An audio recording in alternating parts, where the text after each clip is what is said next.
কচুলতি যদি একেধৰণে খাই আমনি লাগিছে এবাৰ এনেদৰে বনাই খাই চাবচোন বিৰাটেই সোৱাদ হয় খাবলৈ এটা ব্লেণ্ডিং জাৰত বাদাম আৰু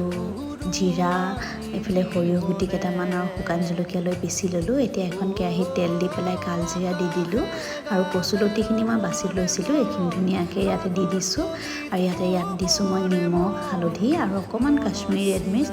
জালুকৰ গুড়াও দিব পাৰে যদি দিব মন যায় মই দিয়া নাই বাৰু মোৰ ওচৰত জালুকৰ গুড়া নাছিল সেইকাৰণে নিদিলোঁ ইয়াত মই এতিয়া বাদামৰ পেষ্টটো দি দিলোঁ সৰিয়হ বাদাম আৰু জিৰাৰ যে পেষ্ট কৰিছিলোঁ সেইখিনি দি দিলোঁ আৰু এতিয়া অকণমান পানী দি দিম যাতে কচুখিনি সিজি যায় ঢাকনা মাৰি পেলাই মই এইখিনি সিজাই লওঁ ভালকৈ আৰু ইয়াতে অকণমান চেনি দি দিছোঁ যাতে অকণমান মিঠা মিঠা লাগে খাবলৈ ভাতৰ লগত পৰিৱেশন কৰিছিলোঁ বিৰাটেই সোৱাদ হৈছিল খাবলৈ আপোনালোকে ৰেচিপিটো এবাৰ ট্ৰাই কৰি চাবচোন